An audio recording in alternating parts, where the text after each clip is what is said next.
Aujourd'hui, avec le pasteur Joseph Prince, une des armes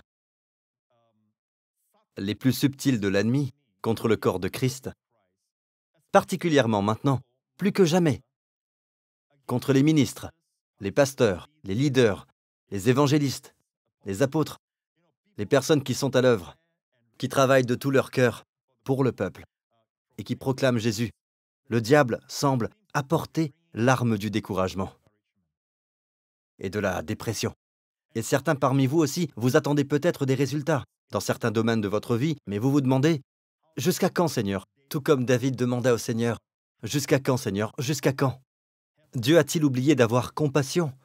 Ces compassions ont-elles toutes été balayées? Il le dit dans les psaumes. Beaucoup parmi vous ressentent la même chose. Vous vous posez des questions, vous dites, quand, Seigneur?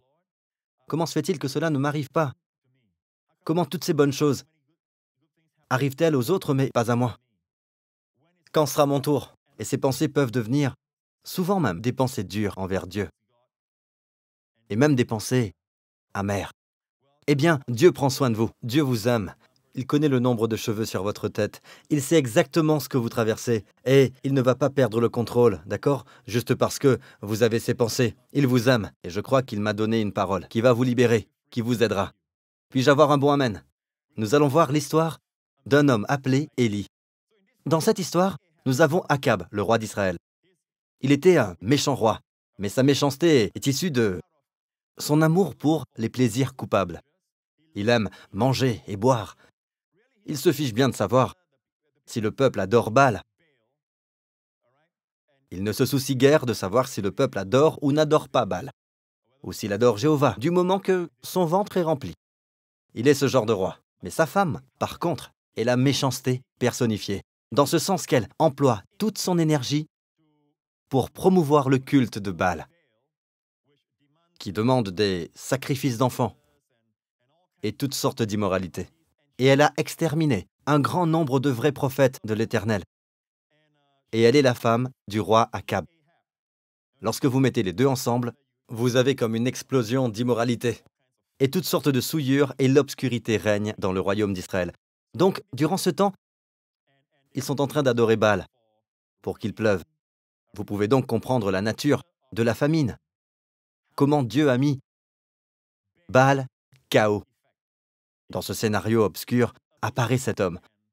Un homme poilu, avec une ceinture en cuir. Son nom est Élie. Élie le Tishbite, un personnage complexe, passionné pour son Dieu. L'un des habitants de Galaad. Il dit à Akab, « L'Éternel est vivant, le Dieu d'Israël. Et je suis le serviteur. » J'aime cette phrase. Dont je suis le serviteur. Il est conscient de la présence de l'Éternel, même quand il se tenait devant des rois. Il n'a pas dit « Je suis ton serviteur, ô roi ». Il dit « Je suis le serviteur de l'Éternel, le Dieu d'Israël. Il n'y aura ces années-ci ni rosée ni pluie, sinon à ma parole. » Et cela arriva. Il y eut la famine durant 3 ans et demi. Et la parole de Dieu fut adressée à Élie en ces mots. « Pars d'ici, dirige-toi vers l'Orient et cache-toi près du torrent de Kérit, qui est en face du Jourdain. Tu boiras de l'eau du torrent. Et j'ai ordonné aux corbeaux de te nourrir là. » Il y a toujours un endroit que Dieu n'a que pour toi. Quand tu y vas, la provision de Dieu sera là. Même la provision surnaturelle. Puis-je avoir un amen? Peut-être Dieu te dit d'aller là-bas, mais tu veux que Dieu le fasse ici. Et Dieu t'a parlé, va à cet endroit. Là sera ta provision. Donc je ne veux pas vous dire où se trouve votre endroit. Vous pouvez demander à Dieu où se trouve votre endroit. Et cet endroit que Dieu vous donne, c'est pour que vous y demeuriez. Car c'est là votre endroit. Là, je pourvoirai pour toi. Et la Bible dit, les corbeaux lui apportaient du pain et de la viande le matin, et du pain et de la viande le soir, et il buvait de l'eau du torrent. Mais au bout d'un certain temps, le torrent fut à sec. Dieu peut dessécher quelque chose. Cela ne veut pas dire que ça vient du diable. Et cela ne veut pas dire non plus qu'à la base, cet endroit ne venait pas de Dieu. Parce que Dieu lui a dit d'aller là-bas. Mais maintenant, Dieu a autre chose à l'esprit pour lui. Mais au bout d'un certain temps, le torrent fut à sec, car il n'était point tombé de pluie dans le pays. Alors la parole de l'Éternel lui fut adressée en ces mots. « Lève-toi, va à Sérepta, qui appartient à Sidon, et demeure là. Voici, j'y ai ordonné à une femme veuve de te nourrir. » À présent, il y a un nouvel endroit. D'accord? Et ce qui suit est ceci. Le temps arriva où la famine prit fin, Dieu dans sa grâce, mais Dieu dit ceci à Élie. Bien des jours s'écoulèrent, et la parole de l'Éternel fut ainsi adressée à Élie dans la 3e année. Va, présente-toi devant Akab, et je ferai tomber de la pluie sur la face du sol. Pourquoi devait-il se cacher? Pourquoi devait-il se présenter à Akab? Eh bien, Dieu sait que quand il fera tomber de la pluie, si l'homme de Dieu ne vient pas, toute la maison d'Akab pourrait penser qu'ils ont prié Baal, et que Baal est en train de répondre à leur prière. Donc l'homme de Dieu devait venir. Et il dirait, c'est sur ma parole qu'il y a eu la famine, et sur ma parole, il va pleuvoir. Ainsi, ils sauront qu'il y a un seul Dieu qui est au contrôle de la nature. Puis-je avoir un amen? C'est le Dieu d'Abraham, d'Isaac et de Jacob. Va, présente-toi devant Akab, et je ferai tomber de la pluie sur la face du sol. Et ce qui se passa, c'est qu'en même temps, il lança un défi. Élie l'a fait. Élie dit, rassemble tes prophètes, et rassemble la nation d'Israël, et rejoignez-moi sur le mont Carmel. Et nous demanderons à Dieu de nous répondre par le feu. Si Dieu est Dieu, il répondra par le feu. Invoquez vos dieux. Vous, prophètes de Baal, allez-y en premier, invoquez vos dieux. Si votre Dieu est Dieu, il répondra par le feu. S'il ne le fait pas, donc quand j'invoquerai mon Dieu, et s'il répond par le feu, c'est lui, le Seigneur Dieu. Israël, jusqu'à quand clocherez-vous des deux côtés? Si Baal est Dieu, allez après lui. Si l'Éternel Yahvé est Dieu, allez après lui. Donc, pendant des heures, depuis le matin, ils invoquèrent le nom de Baal. Ils invoquèrent Baal. Pas de réponse. Il n'y eut aucune réponse. Puis, à 3 heures de l'après-midi, la Bible dit, à l'heure habituelle de la prière du soir, c'est l'heure quand Jésus est mort exactement, à 15 heures, à l'heure habituelle de la prière du soir, l'offrande du soir, dans le temple. Élie s'avança, et Élie dit au peuple, c'est mon tour. Bâtissez un autel. Et l'autel fut bâti avec 12 pierres, qui représentent les 12 tribus d'Israël. Voici ce que fit Élie. Élie dit, approchez-vous de moi. Oh que j'aime cela. Il dit au peuple de s'approcher. Approchez-vous de moi. Tout le peuple s'approcha de lui. Et Élie rétablit l'autel de l'Éternel, qui avait été renversé. Il prit 12 pierres d'après le nombre de tribus, des fils de Jacob, auxquels l'Éternel avait dit, Israël sera ton nom. À présent, il dit ceci. Faites un fossé autour de l'autel. Placez l'holocauste. Il bâtit avec ses pierres un autel. Il arrangea le bois. Il fit autour de l'autel un fossé. Il coupa le taureau en morceaux et le plaça sur le bois, puis il dit, remplissez d'eau 4 cruches et versez-les sur l'holocauste et sur le bois. Il va maintenant rendre la tâche plus difficile, car c'est le Dieu qui répond par le feu. Prochain verset. Faites-le une seconde fois. Et finalement, il dit, faites-le encore une fois. Et ils le firent une 3e fois. L'eau coula autour de l'autel, et l'on remplit ainsi d'eau le fossé. Il essaie de rendre la tâche plus difficile pour Dieu. Puis il pria. Et juste après sa prière, il dit, réponds-moi, Éternel, afin que ce peuple reconnaisse que c'est toi, Éternel, qui es Dieu en Israël. Il invoqua le Dieu d'Abraham, d'Isaac et de Jacob. Et le feu tomba. La Bible dit que le feu de l'Éternel tomba. Et il consuma l'holocauste, le bois, les pierres et la terre. Et il absorba l'eau qui était dans le fossé. Tout fut consommé. Quand tout le peuple vit cela, ils tombèrent sur leur visage et dirent, c'est l'Éternel qui est Dieu. En hébreu, Yahvé, Elohim, Yahvé, c'est lui, Elohim, ou Jéhovah, c'est lui, Elohim. Le véritable nom de l'Éternel est proclamé. Et Élie leur dit, saisissez les 450 prophètes de Baal et amenez-les au torrent de Kison. En passant, quand vous allez en Israël et que vous êtes sur le mont Carmel, demandez à votre guide de vous montrer où se trouve le torrent de Kison. Vous pouvez voir le torrent de Kison qui est sinueux.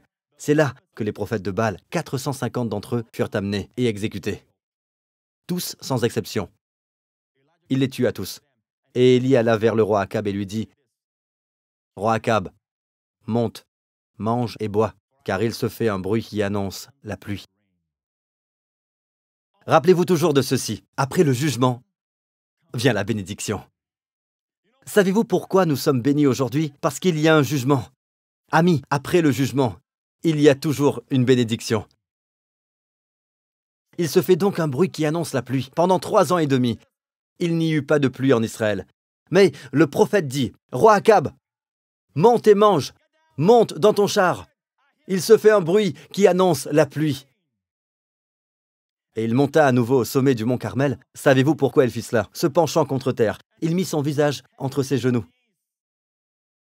Il était en train de prier. Il dit à son serviteur, « Monte, regarde. Côté de la mer, que vois-tu? Vois-tu des nuages ?» Le serviteur revint et dit, « Il n'y a rien. » Et il y pria à nouveau. Il lui dit, « Retourne. Vois-tu quelque chose? » Rien. Il revint. Il pria encore. « Retourne. Vois-tu quelque chose? » Rien. Il pria encore. « Retourne. Vois-tu quelque chose? » Rien. Cela fait 4 fois déjà, si vous étiez en train de compter. D'accord? Une 5e fois, rien. 6e fois, rien. La 7e fois, ami. Des fois, vous savez, la prière faite avec foi. Marc 11, 24, c'est merveilleux. Mais parfois, vous devez discerner. Dieu veut que vous persévériez dans la prière. Cela n'arrive pas la première fois. Il regarde si vous êtes persévérant. Juste avant, Abraham, Élie, a prié moins de 25 secondes et le feu est tombé. Ici, il est en train de prier pour que la pluie tombe. Et 7 fois, il envoya son serviteur. Et 7 fois, il n'y eut rien. La 7e fois, il y alla.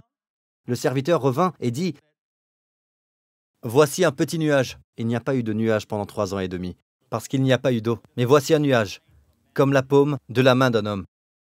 Et devinez quoi? Akab était toujours quelque part ailleurs. Il dit à son serviteur, « Monte, et dit à Akab, ne perds pas de temps. Attelle et descends maintenant, la pluie arrive. » En peu d'instants, le ciel s'obscurcit par des nuages, et il y eut une forte pluie. Et le roi Akab montait sur son char à toute vitesse. Il monta jusqu'à Jizréel, et il arriva, et rapporta à Jézabel tout ce qui s'était passé. Akab dit ceci. Akab rapporta comment Élie avait tué par l'épée tous les prophètes. Jézabel envoya un messager à Élie pour lui dire « Que les dieux me traitent dans toute leur rigueur, si je ne fais de ta vie ce que tu as fait de la vie de chacun d'eux. Demain, à 7 heures. » Donc elle envoya un messager, cette femme, cette méchante femme, qui était déjà vaincue, tous ses prophètes étant morts. Elle envoya un messager à Élie pour lui dire « Demain, à 7 heures, tu seras un homme mort. » Et Élie la regarda et dit « Ah oui. Vas-y. Ne te gêne pas. » Le prochain verset nous dit qu'Élie, voyant cela, se leva et s'en alla pour sauver sa vie. Voici mon message. Après une grande victoire, et je parle non seulement aux croyants qui souffrent de dépression, de découragement, qui sont déçus et en veulent à Dieu, je parle aux leaders. Vous sentez que vous avez raté votre ministère, vos plus belles années sont derrière vous. Je te parle, mon ami. Après une grande démonstration de la puissance de Dieu, toute la nation tremblait. Manifestement, quelque chose s'était produit. Il les vit tous disparaître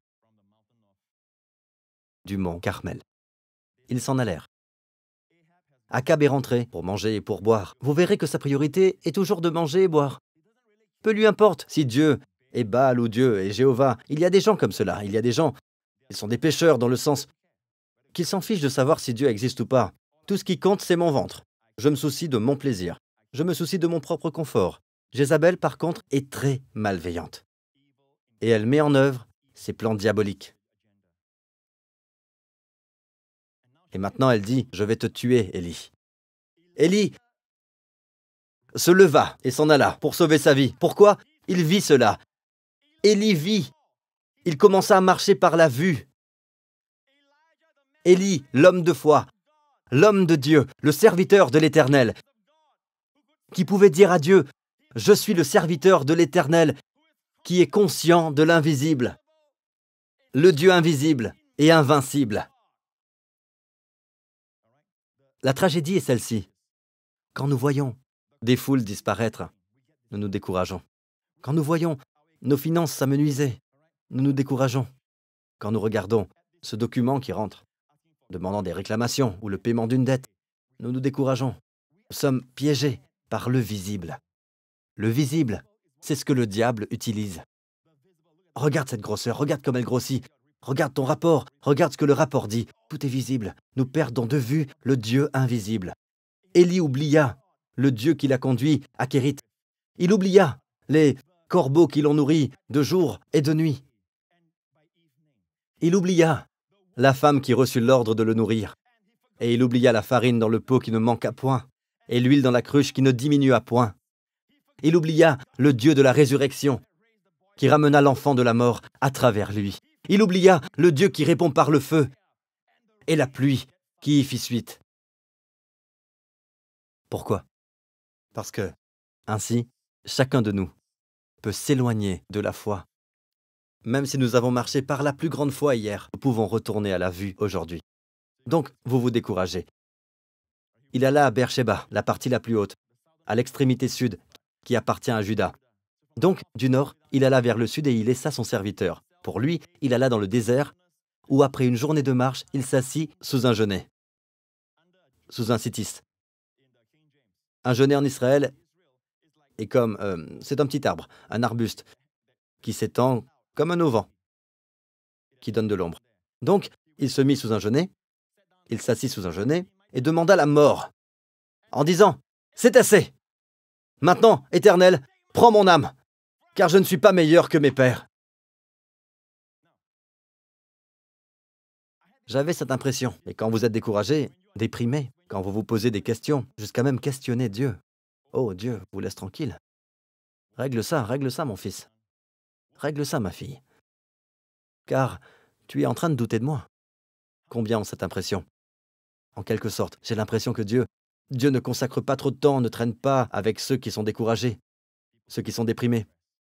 Enfin, ceux qui ne prennent aucun plaisir. Vous savez tous qu'il ne vous laissera point. Oui, vous savez tous cela. Mais malgré tout, laissez-moi vous dire ceci. Laissez-moi vous annoncer ceci. D'accord? Continuons à lire. Il se coucha et s'endormit sous un genêt. Et voici, un ange le toucha et lui dit, « Lève-toi, mange. » Quand vous voyez le mot « ange » au singulier, l'ange de l'Éternel, dans l'Ancien Testament, cela se réfère toujours à la préincarnation de Christ, le Jéhovah du temps d'Élie et le Jésus de l'Évangile de nos jours. C'est le même Jésus. Il apparut et le toucha, et lui dit, « Lève-toi, mange. » Il se leva, il regarda, et il y avait à son chevet un gâteau cuit sur des pierres chauffées et une cruche d'eau. Il mangea et but, puis se recoucha. Il devait être très fatigué.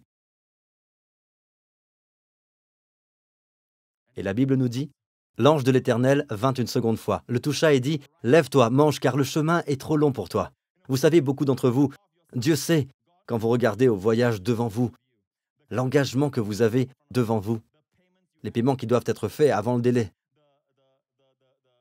les choses au-devant de vous que vous voyez qui ne sont pas très encourageantes, et tout ce que vous pouvez dire est « c'est trop, le chemin est long ». Et Dieu le sait, Dieu dit « le chemin est trop long pour toi ». Kérit à Sarepta, Sarepta à Carmel, Carmel à Horeb. Le chemin est trop long, mais je vais te donner de la nourriture. Pour le voyage, voyez ce qui se passa. Il se leva, mangea et but. Et avec la force que lui donna cette nourriture, il marcha 40 jours et 40 nuits, jusqu'à la montagne de Dieu, à Horeb. Je suis ici pour vous dire, continuez à venir, continuez à écouter la parole, car une parole de Dieu peut vous donner de marcher dans sa force, même si dans le naturel, le chemin est trop long. Et vous avez de la nourriture du ciel. Vous avez de la nourriture du ciel. Puis-je avoir un bon amen? Et il se rendit à Horeb, la montagne de Dieu. Rappelez-vous, pourquoi il s'est enfui? Est-ce que Dieu est en train de le conduire sur la montagne de Dieu? Horeb, en passant, est un autre nom pour Sinaï. Il retourne au mont Sinaï. Dieu ne l'y a pas conduit. Dieu ne lui a pas demandé de retourner à la montagne de la loi. Dieu ne lui a pas demandé d'y retourner. Tout ce temps, il fut conduit par Dieu jusqu'à ce moment. Pourquoi y est-il allé? Pourquoi s'enfuit-il? Pour sauver sa vie. Qui le lui a demandé? Une femme en colère. Il ne peut plus dire « Je suis le serviteur de l'Éternel ». Par contre, il peut dire « Je fuis cette femme ». Il arriva donc au mont Sinaï. Je vais conclure avec ceci. Et là, il entra dans la caverne, et il y passa la nuit. Et voici, la parole de l'Éternel lui fut adressée, en ces mots. « Que fais-tu ici, Élie » À présent, je vous donne une petite révélation. Pour que Dieu dise « Que fais-tu ici ?» ça indique que Dieu y est aussi. Dieu ne vous laissera point. Il ne vous abandonnera point. Allez, peuple de Dieu. Il ne vous délaissera pas, même si le voyage que tu as entrepris était ton propre chemin. Vous avez fui une femme qui est en colère contre vous. Vous avez marché dans le visible, au lieu du Dieu invisible. Il ne vous abandonnera pas. Il ira avec vous. Il marchera avec vous. Je venais de vous dire que j'avais l'impression que si je suis déprimé, Dieu ne m'entendra pas, n'est-ce pas? Maintenant, écoutez ceci. Vous pouvez tout oublier, mais n'oubliez pas ceci. C'est dans la Bible. À ce moment, dans la vie d'Élie, les corbeaux le nourrissaient et la veuve lui donnait à manger quand il avait la foi. Mais regardez ceci, quand il est déprimé, les anges le servent et Dieu lui-même le nourrit quand il est déprimé. Allez, allez, peuple de Dieu, allez! Quel Dieu! Quel Dieu!